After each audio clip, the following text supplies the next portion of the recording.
When a billionaire father watches a humble waitress teach his silent autistic son to play the violin, a moment of music breaks all barriers and transforms their lives forever.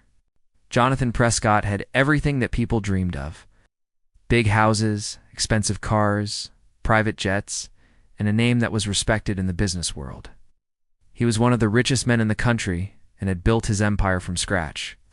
His life was full of meetings, events, and decisions worth millions. But behind all the glamour and luxury, Jonathan carried a silent pain that no amount of money could fix. It was a pain he rarely talked about, even with his closest friends and staff.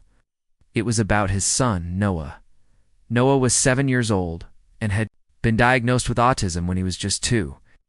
Unlike other children his age, Noah didn't speak, didn't make eye contact, and didn't like being touched. He often preferred to be alone, lost in his own world. While other kids played with toys, Noah would line up objects for hours or stare at moving lights. People tried to talk to him, he would ignore them, not out of rudeness, but because he simply couldn't connect with them. Jonathan had tried everything: the best doctors, top therapists, and special schools. He flew in experts from around the world and paid any price they asked. But still, Noah stayed silent. Jonathan spent many nights awake, watching his son sleep, wondering if he would ever hear him say, "Dad?" The pain of not being able to talk to his own child was deeper than any failure he had ever faced in business. Despite his busy schedule, Jonathan made sure to spend time with Noah. Every Sunday morning he would take him out for breakfast. He hoped that these small routines would help Noah feel more comfortable with the world around him. But each visit to a restaurant was a challenge. Noah would get overwhelmed by the sounds, the smells, and the people. He would cover his ears, rock back and forth, or even cry when it got too much. Jonathan hated the stares from strangers who didn't understand. Some whispered, some rolled their eyes, and a few even moved away from their tables. It made him feel helpless. One Sunday, Jonathan decided to try a new cafe he had heard about from his driver. It was called Melody's Caf, known for being quiet and peaceful. He hoped it would be easier for Noah to handle. When they arrived, a young waitress named Shadea greeted them. She had a warm smile and a kind face. She noticed how Jonathan gently guided Noah by the shoulders, how the boy avoided all eye contact and seemed to shrink into himself. Unlike others, she didn't look uncomfortable. Instead, she smiled even more gently and led them to a corner table. Jonathan was careful as always. He chose a spot away from other customers, near a window where Noah could look outside. He placed Noah's favorite toy car on the table and ordered the usual pancakes for Noah, coffee and toast for himself. He pulled out a tablet to keep Noah calm with his favorite animated lights. It was a routine that gave Noah comfort. As they waited for the food, Shadea watched from a distance. She noticed the way Jonathan sat quietly, never taking his eyes off his son. She had served many rich people before, but something about this father and son touched her heart. She could see the sadness in Jonathan's eyes. It was the look of someone who wanted to connect with their child but didn't know how. Jonathan, on the other hand, was used to people looking at Noah. Most were either confused or pitying. But this waitress seemed different. Her eyes were gentle, not judgmental. She returned with their food, placing the plate in front of Noah with great care. Then she did something unusual. She bent down, smiled at Noah, and said softly, "I like your car. It's red, like a race car." To Jonathan's surprise, Noah looked at her hand for a second. It was small, but any reaction from Noah was rare. Jonathan watched closely. Shadea didn't push or talk loudly. She just smiled and walked away, humming a soft tune. That tune caught Noah's attention. He tilted his head slightly, as if trying to catch the sound. Jonathan noticed it too. Shadea seemed to be humming a song without even realizing it. It wasn't a popular tune, just something calm and sweet.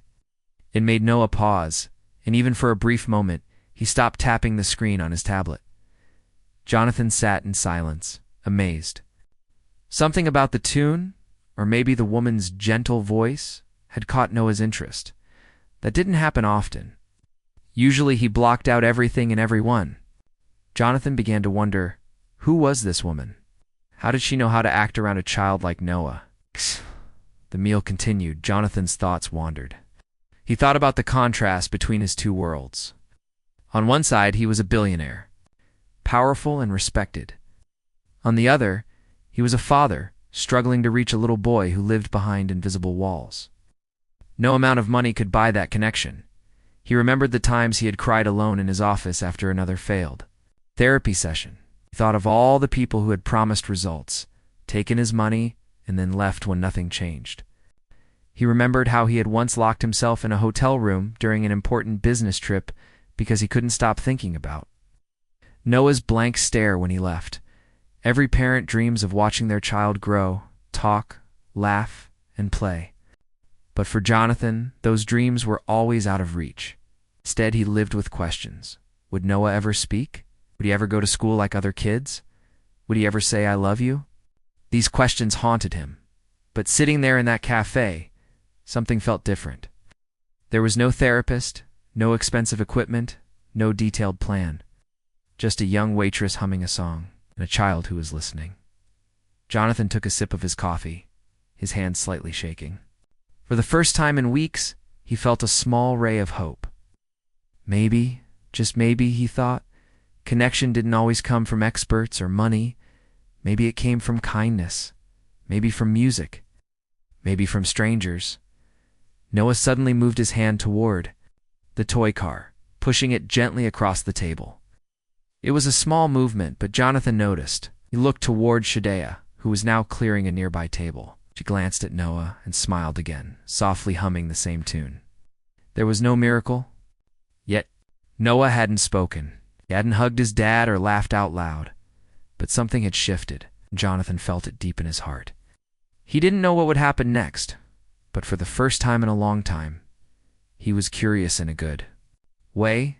As they finished their meal, Jonathan left a generous tip and stood to leave.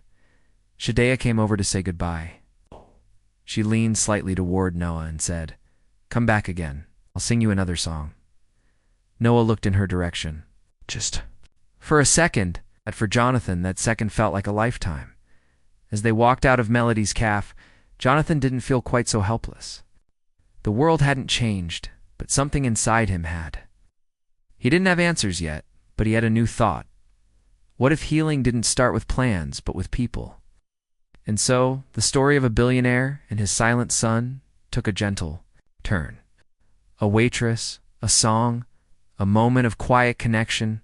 It was only the beginning, but it was enough to stir something powerful. Something that money couldn't buy, but that the heart could always feel. He looked down at Noah, still holding the red toy car in one hand. The city roared around them, but Jonathan felt calm. Maybe next Sunday they'd come back. Maybe, just maybe, a new chapter was waiting for them at Melody's Cafe. The following Sunday, Jonathan decided to return to Melody's Cafe. He couldn't stop thinking about the woman who had hummed that song and the way Noah had reacted. It had been such a small moment, but for Jonathan, it felt like something important. He didn't fully understand why, but he had seen a little spark in Noah's eyes, something he hadn't seen in a long time. That tiny moment of connection had left a mark on his heart, and he felt a strange kind of hope growing inside him as they pulled up to the cafe in his black luxury car. Noah sat quietly in the back seat, holding his red toy car just like he did every day. Jonathan looked at him through the rearview mirror and wondered if Noah would remember the cafe or the kind woman from last week. He didn't say anything. He had learned long ago not to expect a reaction, but still, he hoped. Inside the cafe, the warm smell of fresh bread and coffee filled the air. It was a quiet morning, just like the last time. Jonathan led Noah to the same corner table by the window. He made sure Noah had enough space and placed his toy car in front of him on the table. Then he sat down and looked around, his eyes searching for the waitress with the kind voice. Within a few minutes, she appeared. Shadea. She was wearing the same black apron and white shirt, her curly hair tied back in a neat bun. When she saw them, her face lit up with a smile. She walked over slowly and said, "Well, hello again?" I'm happy to see you both back." Jonathan smiled, nodded, and said, "Hi. Yes, we had a good experience last time, my son. He liked the music you were humming." Shadia looked at Noah and then at Jonathan. "He's beautiful," she said softly. "I remember his red car." She gently waved at Noah, not getting too close. Noah didn't respond, but he also didn't look away like he usually did. Instead, he stared at her hand for a brief moment, then went back to running his fingers along the edge of the table. Jonathan noticed the small reaction. "He doesn't usually do that," he said, his voice low, as if he was sharing a secret. "I can see he's very sensitive," Shadia said.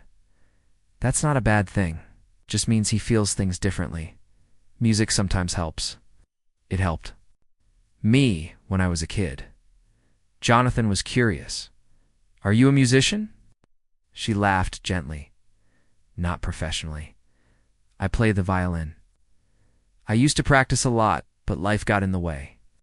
My mom used to say the violin was my voice when I didn't. Want to speak? I guess that's why I connect with quiet people." Jonathan was surprised. He had met thousands of people in his life, people who wanted to impress him or get something from him. But this young woman wasn't trying to do any of that. She was just being herself. As they spoke, Noah picked up his toy car and rolled it slowly across the table. Jonathan watched him closely. His son looked calm, even focused. It was rare to see him this comfortable in a public place. Shadia returned with their food. She placed Noah's pancakes in front of him, then gently placed a small paper napkin under his toy car, as if to give it a clean road. Noah watched her hands carefully. Jonathan noticed how thoughtful her movements were, slow, smooth, not rushed. She didn't startle Noah. She was doing everything right without even trying. Then something unexpected happened. From the side of the cafe, a soft melody began to float through the air. It wasn't coming from the speakers. Shadia had walked over to a small counter where she had placed her violin earlier, hidden behind some plants. She picked it up carefully, stood near the corner of the cafe, and started to play a soft tune. Jonathan froze. He didn't know what to say. No one else in the cafe seemed to mind. The melody was gentle, almost like a lullaby. It wasn't loud or showy, it was simple and warm. Noah stopped moving. He stared in the direction of the sound. His fingers paused on the toy car. His body became still, not in fear, but in attention. He turned his head ever so slightly toward the music. Jonathan's heart raced. This kind of focus from Noah was extremely rare. He usually avoided any kind of live sound. But now, he was listening. Shadia's eyes stayed on her violin, her fingers moving gracefully. She didn't look at anyone in particular. She just played as if the music was filling her own heart.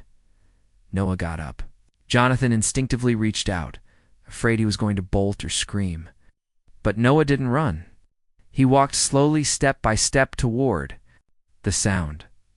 Jonathan stayed frozen, afraid to speak or move. He didn't want to break whatever was happening. When Noah reached the spot where Shadia stood, he just stood there, looking at the violin. His hands stayed at his sides. He didn't touch anything, didn't smile or speak. But his eyes followed every move of the bow. Shadia stopped playing and looked down at him. "Would you like to try?" she asked gently, holding the violin lower. Jonathan stood now, unsure if he should come closer. He didn't want to interrupt. He just watched. Noah didn't answer, of course. But then, in the quietest of gestures, he reached out and touched the bow. Just once, just a light touch. Shadia smiled. "That's okay. That's a start." She didn't force him to hold it or do anything more. She just let him be. Jonathan walked over slowly, amazed. "He's never done that before," he whispered. "I know," she replied. "That's why I didn't push. Sometimes the first step is just feeling something new." She gently handed the violin back to herself and placed it on a nearby stand. "Would you like to bring him again next week?" she asked. Jonathan nodded. "Yes, I'd like that. I don't know what this means, but something is happening." Shadia wiped her hands on her apron and gave a warm smile. "Music opens doors that words sometimes can't. Let's see where this one leads." That night, Jonathan sat in his study, replaying everything in his head. He had seen Noah walk toward music, focus on something, and even reach out. For a child like Noah, that was like a whole conversation. He opened his laptop and started searching. He looked up music therapy for autistic children. He read stories about children who didn't speak, but responded to sound and rhythm. He began to understand that maybe, just maybe, this wasn't a miracle but something real and possible. He read until late into the night, and for the first time in a long time, he didn't feel helpless. He felt curious, felt hopeful. The next day, he made some calls. He told his assistant to look into music therapy programs and violin teachers who understood children with special needs. But in his heart, he knew that none of those people would be like Shadea. She didn't have a degree or a program, but she had a gift. Jonathan went back to the cafe that afternoon, not with Noah this time, but alone. He waited until her shift ended and then approached her carefully. "I hope you don't mind me asking," he began, "but would you be willing to help me? To help Noah? I could pay you for your time, of course." She looked surprised. "Wasn't doing it for money." "I know," he said quickly. "It's exactly why I'm asking you. You did something for him that no one else has been able to do. You reached him." She paused, thinking.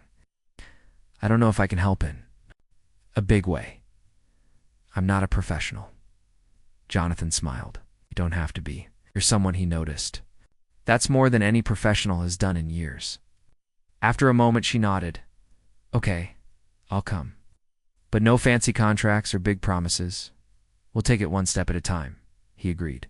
When as he drove home, Jonathan felt something he hadn't felt in years. Not control, not power, but peace. Quiet, soft peace. The next Sunday was already marked on his calendar. Not as a business meeting, not as an appointment, but as something far more important, the day Noah might play his first note. A week passed, and Sunday came again. For most people, it was just another quiet morning. But for Jonathan, it felt like a very important day. He had been thinking about it all week. The images of Noah standing still and watching Shadea play the violin kept replaying in his mind. That soft moment, that quiet touch on the bowet, meant something. He didn't understand it fully, but he knew it was special. Jonathan woke up early, more excited than nervous. He walked into Noah's room, where his son was lying quietly, staring at the ceiling, holding his red toy car.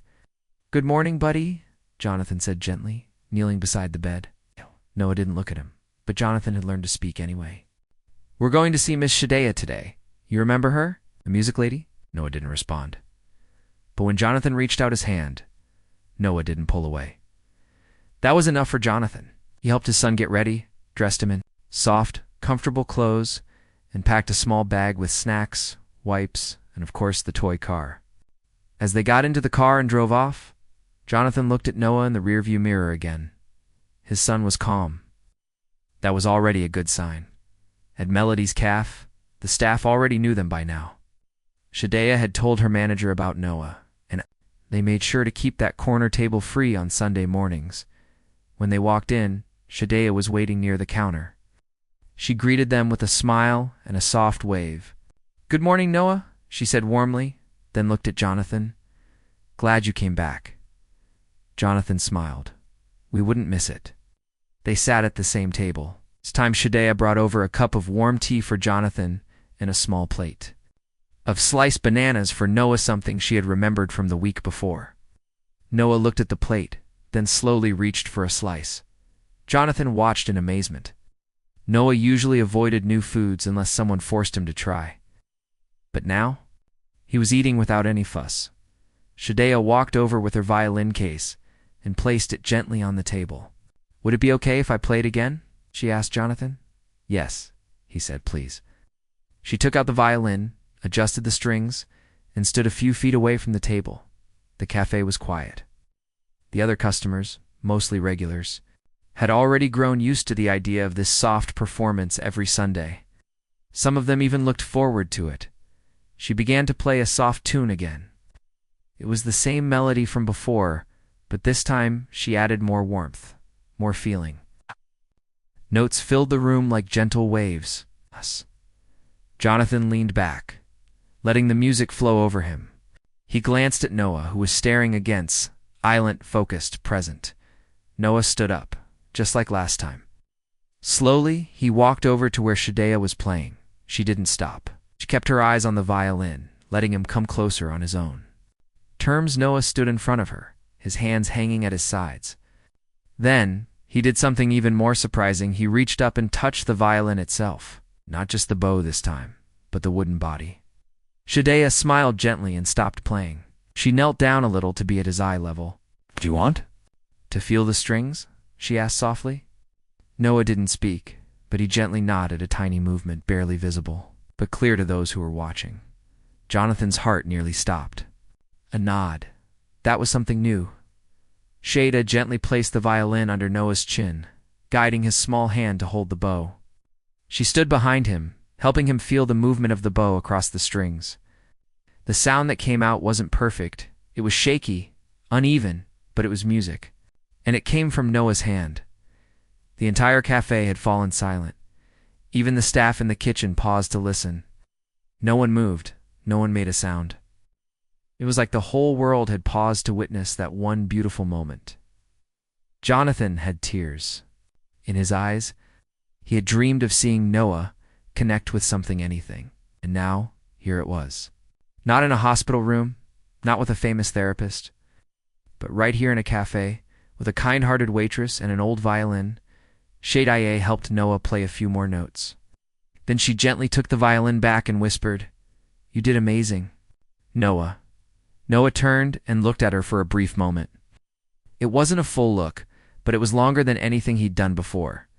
Jonathan wiped a tear from his cheek and walked over. He knelt beside Noah and said, "You were incredible, buddy. I'm so proud of you."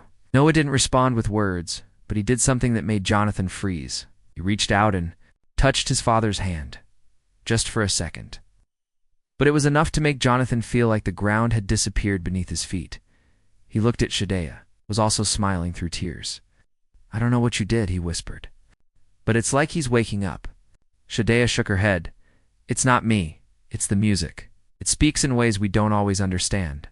They sat together for a while after that, not needing to speak much. Jonathan sipped his tea. Noah sat beside him, calm and quiet, and Shadea returned to her duties. Every few minutes, she'd glance over to check on them. Each time she looked, she saw something beautiful, a father and son sitting close. It's not saying anything, but understanding everything. Later that day, Jonathan took Noah home. The car ride was quiet but peaceful. When they got home, Jonathan had an idea. He went into the storage room and pulled out an old box. Inside was a small keyboard he had bought years ago, back when Noah was a toddler. He'd given up on it when Noah never showed any interest.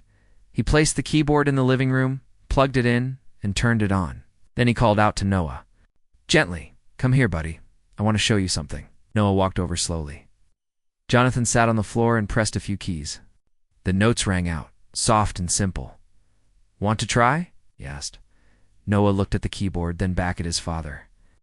Slowly, he reached out and pressed a key. One note, then another. Jonathan smiled. They spent the next 30 minutes pressing. Keys together, making sounds that didn't form a song, but meant the world to Jonathan. That night, as he tucked Noah into bed, Jonathan whispered, "You made music today. You really did. I'm so proud of you." Kissed Noah's forehead, and turned off the light, feeling a peace he hadn't felt in years.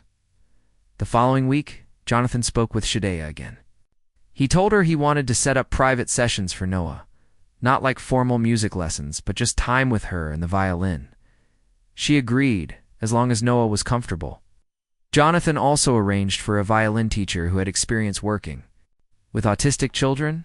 He didn't want to push too fast, but he knew he had to keep this door open. He also began writing about the experience in his private journal. For the first time, he wasn't writing business strategies or stock market notes. He was writing about music, emotion, hope, and his son. Word of what had happened at the cafe started to spread, not in a viral, noisy way, but through gentle whispers. People who were there told others about the boy who had played his first notes. The cafe got a few more visitors, hoping to hear the soft Sunday music and see the quiet boy who had captured so many hearts. Shadea never asked for fame or attention. She kept doing what she had always done, serving coffee, smiling at customers, and playing her violin when time allowed. But now every time she played with a new purpose. And Noah, he started to wait for Sundays. Couldn't say it, but Jonathan could tell. When Sunday morning came, Noah would stand by the door, toy car in hand, ready to go. Jonathan's world had changed, not through a billion-dollar deal, but through a single song. And he knew, deep in his heart, that the journey had just begun. There were still challenges, still moments of struggle, but now there was a bridge between him and his son. A bridge made of music, kindness, and one unforgettable violin. The sun was rising slowly on another peaceful Sunday morning. Birds were chirping softly outside the windows, and the streets were quiet. But inside Jonathan's house, something beautiful was happening. Noah was already up. He stood near the front door, holding his red toy car, looking outside through the glass. His eyes didn't wander, and he didn't flap his hands or make any loud sounds like he used to. He was calm, focused, waiting. It was Sunday, and that meant it was time to visit. Melody Escaf and see Shadea again. Jonathan walked into the living room and saw his son standing there. His heart filled with warmth. A few months ago, Noah wouldn't even leave his room without a fuss. Going to public places had always been a nightmare. But now, Noah waited by the door like he knew exactly where they were going and why. Jonathan smiled and said, "Ready, buddy?" Noah didn't answer, but he didn't have to. He simply turned and followed his father out the door. They drove through the quiet city, the morning sun casting golden light on the streets. Jonathan glanced at Noah through the mirror. He looked peaceful, his eyes moving slowly across the view outside. The soft hum of the car engine, familiar movement of the vehicle. Everything was just right. When they reached Melody's calf, Shadea was already there, standing at the door. She waved as soon as she saw them. "Hey there, Noah," said sweetly. "Good morning, Jonathan." Jonathan smiled. "Good morning. We're early, but someone was too excited to wait." Shadea laughed. "That's the best kind of reason." Inside the cafe, everything had been set up just right. The usual corner table by the window was clean and waiting. A small stand had been placed beside it, ready to hold the violin. A few regular customers were already sitting, sipping their coffee and smiling, happy to be part of something that had become more than just a weekend habit after they sat down. Shadea brought Noah a small plate with sliced strawberries, his new favorite snack. She had learned a lot about him in just a few weeks. She never rushed him. She never raised her voice. She always moved slowly, spoke softly, and smiled warmly. And somehow, all of that made Noah feel safe. Then, she opened her violin case. Noah's eyes lit up the moment he saw it. Without needing any words, he got up from his seat and walked over to her. He reached out gently, waiting for her to guide. His hands again. Shadea smiled. "Would you like to play again, Noah?" Jonathan sat quietly, watching everything. He didn't want to interrupt, just wanted to soak in the moment. Shadea placed the violin gently under Noah's chin and helped him hold the bow. Then, slowly and carefully, she guided his hand across the strings. A soft note filled the cafe this time. It wasn't just a random sound. It was smoother, more controlled. Noah had remembered Jonathan felt a tear slide down his cheek. He didn't wipe it away. He just watched his son do something that had once seemed impossible. For the next 10 minutes, Shadea and Noah played together. She played a few notes, then let him mimic them. Sometimes it worked, sometimes it didn't. But it didn't matter. What mattered was the connection, the rhythm, the trust. People in the cafe had stopped eating. Some had their hands over their mouths stunned. Others simply smiled through quiet tears. Even the cook peeked out from the kitchen. No one made a sound. They all knew they were watching something rare, something deeply human and pure. After the small performance, Noah walked back to the table and sat down beside Jonathan. He looked a little tired, but his face was relaxed. Jonathan leaned down and whispered, "You were amazing." For the rest of the morning, the cafe returned to normal. But something had changed again. Not just in Noah, but in everyone who had watched him. People started talking softly about it after they left. About how a child who didn't speak had somehow managed to communicate more than words ever could. Later that day, Jonathan and Shadea sat together on the cafe's back patio, while Noah sat nearby, playing with his toy car. The sun was warm, and a soft breeze moved through the trees. "I still can't believe what I saw," Jonathan said, sipping his coffee. Shadea smiled. "Believe it. You saw your son grow." Jonathan looked at her with honest curiosity. "How did you know what to do? You're not a therapist or a specialist, but somehow you knew exactly how to reach him." Shadea looked down and took a deep breath.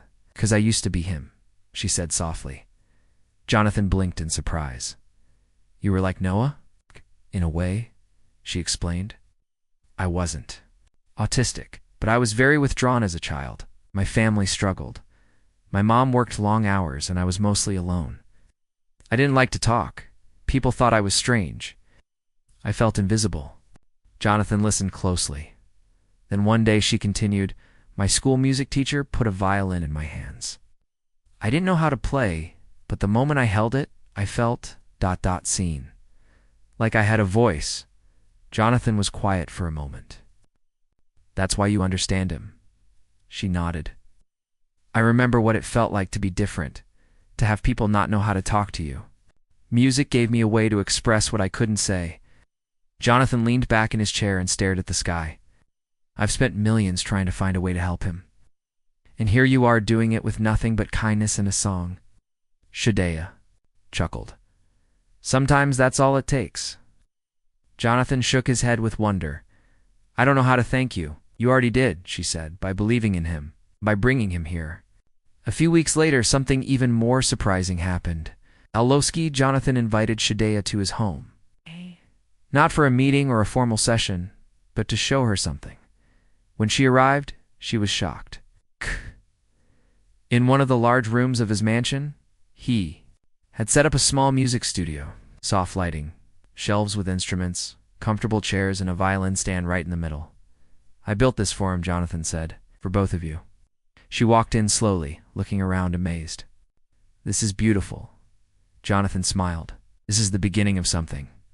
I don't know what yet, but it feels right." From that day on, Shadea began visiting Noah at home twice a week. The music sessions became part of his routine. Every time she came, he was waiting by the door, toy car in hand, eyes calm and expectant. With time, Noah began reacting more. He smiled sometimes, even laughed. Once a real laugh, short and sweet, but real. As Jonathan had been on the phone when he heard it, he dropped everything and ran into the room, stunned to see his son laughing as Shadea made funny faces and played a silly tune. Jonathan wasn't the only one who noticed the change. Noah's teachers at school saw it too. He was more present, less anxious. He didn't speak, but he followed instructions better, and he didn't cry as often. It was like the music had opened a door in his mind that no one had ever been able to find. Jonathan's heart grew every day. Watching his son connect, even in small ways, felt like healing. And it made him think differently about life. All his money, his businesses, his titles, none of it meant anything compared to hearing Noah laugh or watching him touch a violin string. And people began to notice the story. It wasn't because Jonathan made an announcement. It started with whispers. A billionaire father. A silent child. A black waitress who played the violin. A story of music, kindness, and an unexpected friendship. Soon, a local newspaper wrote an article about it. Then a journalist called Jonathan, asking for permission to do a short documentary. Jonathan was hesitant. He didn't want Noah's life to become a spectacle. But then he thought about all the parents out there who might feel the same way he once did, hopeless, lost, alone. He agreed, under one condition: the story had to focus on the hope, not the money. When the short film aired, people were deeply moved. Comments poured in. Messages from other parents, music teachers, therapists, even strangers. People from all over the country said the story gave them hope. Some had autistic children themselves. Others had never heard such a story but felt inspired by the simple power of kindness. Jonathan read every message, and Shadea, she became a local hero, but she never changed. She kept working at the cafe part-time. She still wore her black apron, tied her hair the same way, and greeted every customer with the same smile. She didn't seek fame or fortune. She was happy just knowing she had helped change a life. And Noah was blooming. He still didn't speak, but now he communicated through music, through touch, through eye contact.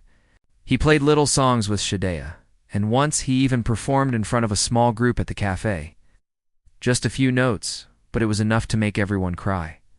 The cafe had become more than just a restaurant. It had become a place of magic. A place where music met miracles, and where a billionaire's heart was forever changed by a waitress. With a violin and a boy with a silent voice that finally found its sound, it was no longer about what Noah couldn't do. It was about everything he was learning to do with music, love, and patience. The wind was soft that morning, brushing through the leaves as if nature itself was whispering a calm message to the world. Inside Jonathan's mansion, a gentle melody played in one of the rooms. It was not from a speaker or a music player, but from the hands of a boy who had once lived inside a shell of silence. Noah sat on a low stool, child-sized violin resting under his chin. His fingers moved carefully, his bow gliding over the strings with slow precision. Next to him, Shadea stood with quiet encouragement in her eyes. She no longer guided his hands like she used to. Now, she simply stood by his side, ready to help, but not interfering. Noah didn't need as much guidance anymore. He had begun finding his own rhythm, his own sound. In a nearby corner, Jonathan watched silently. He didn't sit too close. He had learned to give Noah space while being present. That's what Noah liked. And Jonathan had become an expert at understanding his son's unspoken language. Months had passed since that first moment at Melody's calf, the day Noah reached out and touched the violin bow. From then on, things had changed slowly but powerfully. The sessions at the cafe had continued, and then, when Shadea started visiting them at home, Noah began to grow in ways Jonathan had only dreamed of. Now, the small music room in the mansion had become a sacred space, a place where Noah felt safe, free, and understood. Every Sunday, without fail, Noah played something new. Didn't matter if it was perfect. What mattered was that it was his. It came from him. That day was special, not just another music session. It was the first time Jonathan had invited close friends, some family members, and even a few of the cafe's regular customers to the house for a small private concert. He had kept it quiet, not wanting too much attention. But he wanted the people who had supported Noah's journey to witness this moment. The music room had been arranged with soft lighting. A few rows of chairs and floral decorations along the walls. Shadea had helped set it all up with simple touches, nothing too bright or flashy. Everything was calm, just like Noah preferred. When the guests began to arrive, they were welcomed by the house staff and guided into the room. Most of them had never seen Noah outside of photos or brief videos Jonathan had shared. They had heard the story, read the articles, or watched the short documentary, but now they were about to see the real magic in person. Noah entered the room quietly, holding his violin, his red toy car still tucked safely in his jacket pocket. It was his lucky charm, always with him, always reminding Jonathan how far they had come. Noah walked to the front, looked at the people sitting quietly, then at Shadea. She nodded at him gently, encouraging him without saying a word. He stood still for a moment, looking around. Then he lifted his violin. The room fell completely silent, and then Noah played. The notes were soft at first and certain, like a whisper, testing the air. But then, slowly, the music became smoother. A simple tune, one that Shadea had taught him. Nothing fancy or complicated, but every note carried emotion. Every sound carried truth. The guests sat frozen, many with tears in their eyes. They weren't just listening to a child play music. They were witnessing a soul speak for the first time in its own special way. Jonathan stood at the back, unable to move, his hands clasped together. He had once wondered if he would ever hear his son speak a word. Now he realized he didn't need to hear words. he was hearing something even deeper. When the final note rang through the room and faded into silence, Noah stood still for a moment. Then he lowered his violin and turned toward Shadeya. The room burst into gentle applause. No one clapped too loudly. They all knew how sensitive Noah was to sound, but they clapped with pure emotion. Some wiped their tears. Some looked at Jonathan with admiration, knowing how much this meant. Noah didn't smile, but he looked peaceful. He walked over to his chair and sat down beside his father. Jonathan bent down and whispered, "You did it, buddy. You really did it." Shadeya walked to the front of the room and thanked everyone for coming. She didn't say much. Just a few kind words about how music could connect people in ways nothing else could. Then she said something that touched everyone deeply.